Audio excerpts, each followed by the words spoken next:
ఈ మా పాప బర్త్‌డే డ్రెస్ చూపిస్తున్నాను. తను బర్త్‌డేకి ఇది బోటమ్ వచ్చేసి నేను శారీ కుట్టించానని చెప్పాను గదా! ఇదనమాట శారీ. టాప్ వచ్చేసి నేను క్లాత్ షోరూమ్‌లో కట్ పీస్ సెంటర్‌లో తీసుకున్నాను. నాకు ఇది పైన టాప్ వచ్చేసి మీటర్ వచ్చేసి 600 పడిందనమాట. ఈ విధంగా స్టిచ్చింగ్ చేపిచ్చా అనమాట. బాటమ్ వచ్చేసి శారీ, టాప్ వచ్చేసి కట్ పీస్ అనమాట. ఈ విధంగా ఫుల్ హ్యాండ్స్ పెట్టించాననమాట. ఫుల్ హ్యాండ్స్ బాగున్నాయి పాపకి. ఫుల్ హ్యాండ్స్ పెట్టించాను. ఎప్పుడు పెట్టించలే. ఈసారే పెట్టించా అనమాట. ఫ్లవర్స్ ఈ విధంగా ఉన్నాయి. Red flowers, pink. ఇదొక డిఫరెంట్ టైప్ ఆఫ్ పింక్ అనమాట. నాకు ఈ క్లాత్ నచ్చి తీసుకున్నాను. ఈ విధంగా థ్రెడ్స్ పెట్టారు back side. Flowers, small flowers లాగా పెట్టేశారు బ్యాక్ సైడ్.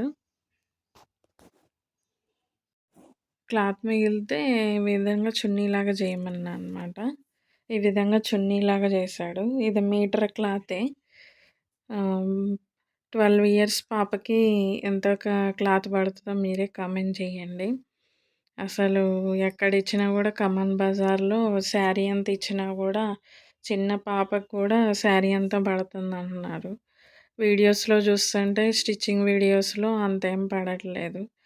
ఇది కూడా నేను నా శారీ అని చెప్పాను కదా! బోటము దానికొస్తే లేస్ ఏయమంటే ఈ లేస్ ఏసాడు.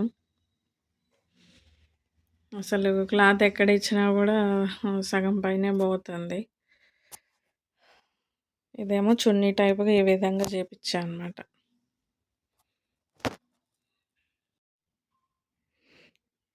ఇదేమో శారీ అని చెప్పాను కదా! అందులో బ్లౌజ్ క్లాత్ వేరే వచ్చిందనమాట నాకు. ఈ బ్లౌజ్ క్లాత్ నాకైతే చాలా బాగా నచ్చింది. శారీ వచ్చేసి ప్లెయిన్ వచ్చిందనమాట. బ్లౌజ్ క్లాత్ ఈ విధంగా అక్కడక్కడ ఈ విధంగా ఫ్లవర్స్, అక్కడక్కడ ఈ విధంగా పూసల వర్క్ లాగా వచ్చేసిందనమాట. ఇక్కడ వర్క్ సిల్వర్ దాంతోని వర్క్ చేశారనమాట. అంచొచ్చేసి ఈ విధంగా వచ్చిందనమాట. ఇదంతా ఇప్పుడొస్తుంది గదా! కటింగు ఆ విధంగా వచ్చిందనమాట. బ్లౌజ్ గూడా నాకు చాలా బాగా నచ్చింది. అయితే ఈ బ్లౌజ్‌తో మా పాప కన్నా, నాకన్నా టాప్ వరకేసి కిందేదన్నా క్లాత్ తీసుకొని కుట్టిద్దామని అనుకుంటున్నాను.